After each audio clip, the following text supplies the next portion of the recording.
ஏசாயா 60:22.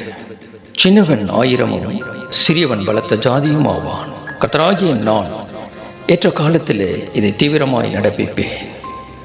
நம்முடைய தேவன் மகா பெரியவர், அவர் மகத்துவமானவர், மேன்மையானவர். நம்முடைய தேவன் பெரியவராய் இருந்தாலும் அவர் சின்னவனையும் சிறியவரையும் குறித்து கரிசனை உள்ளவராயிருக்கிறார். பொதுவாக பெரியவர்களோடு நம்மை தொடர்புபடுத்திக் கொள்ளவே ஆசைப்படுவோம். ஆனால் சின்னவர்களை குறித்து யாரும் நினைப்பதே இல்லை. சகரியா 4:10 சொல்லுகிறது, அற்பமான ஆரம்பத்தின் நாளை யார் அசட்டை பண்ணலாம்? அற்பமான நாளை குறித்து அசட்டை, அற்பமான மனிதர்கள், அற்பமான நிலை, இதை காணும்போது பொதுவாக ஒரு அசட்டை நமக்குள் வந்து விடுகிறது. பிரசங்கி 9:16 சொல்லுகிறது, ஏழையின் ஞானம் அசட்டை பண்ணப்பட்டு அவன் வார்த்தைகள் கேட்கப்படாமற் போனாலும் பலத்தை பார்க்கிலும் ஞானமே உத்தமம்.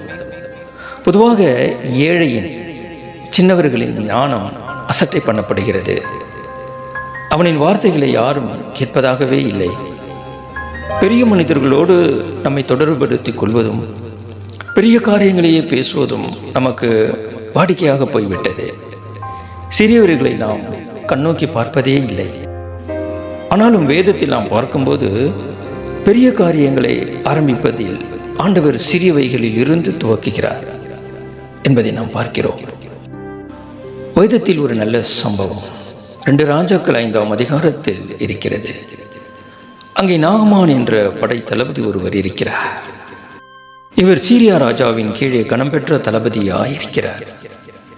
அநேக போர்களில் வென்ற இவருக்கு ஒரு பிரச்சனை இருந்தது. இவருக்கு குஷ்டரோகம் இருந்தது. வெற்றிகள் பல அவர் வாழ்வில் இருந்தாலும் பலவீனம் அவருக்குள்ள இருந்தது. குஷ்டரோகத்தினால் அவதிப்பட்ட இந்த மனுஷன் இந்த குஷ்டம் நீங்க எத்தனையோ முயற்சிகளை எடுக்கிறார். எத்தனையோ பிரயாசப்பட்டும் ஒரு நன்மையும் இல்லை.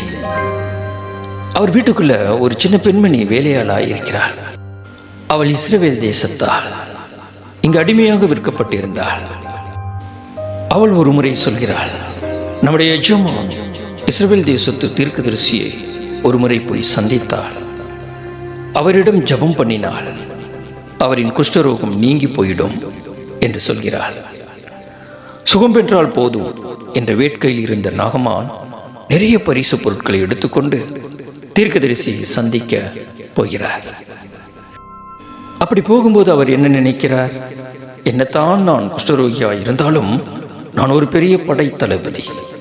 இந்த சிறிய தேசத்து தீர்க்கதரிசி நான் வருகிறேன் என்று தெரிந்ததும் உடனே வெளியே ஓடி வந்து என்னை பணிந்து என் மேல் கை வைத்து ஜெபம் பண்ணுவான் என்று நினைத்து எதிர்பார்த்து போகிறார்.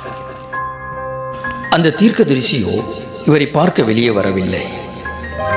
அவர் தனது வேலையாளை வெளியே அனுப்பி அந்த மனுஷனை போய் யோர்தான் நதியில் 7 தரம் மூழ்கிட்டு போகச் சொல், சுகமாயிடும் என்று சொல்லி அனுப்புகிறார். நாகமான் எதிர்பார்த்து வந்தது ஒன்று, நடப்பதோ தன்னை அவமானப்படுத்துவது போல் அவன் உணர்கிறான்.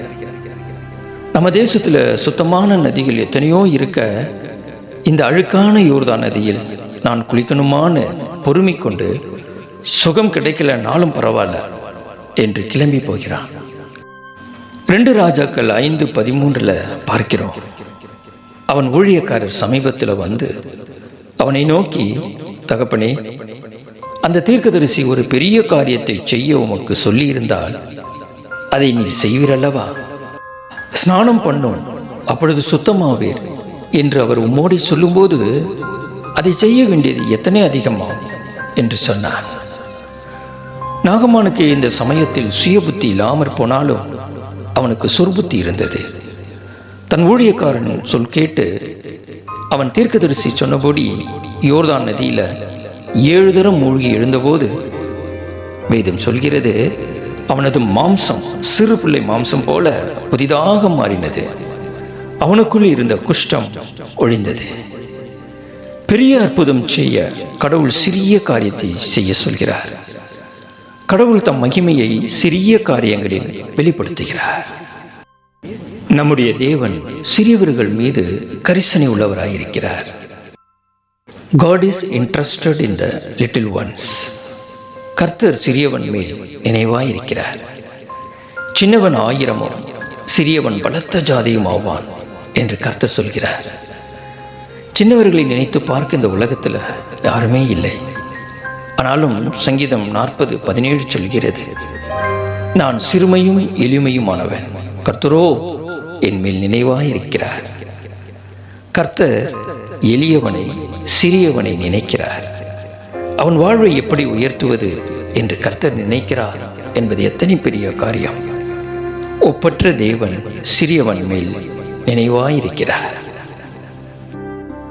ஏசாயா 61:1 நம்முடைய இரட்சகராகிய இயேசு கிறிஸ்துவை பற்றின தீர்க்கதரிசனமான வாக்கியம் எழுதப்பட்டுள்ளது. கர்த்தராகிய தேவனுடைய ஆவியானவர் என் மேல் இருக்கிறார். சிறுமைப்பட்டவர்களுக்கு சுவிசேஷத்தை அறிவிக்க கர்த்தர் என்னை அபிஷேகம் பண்ணினார்.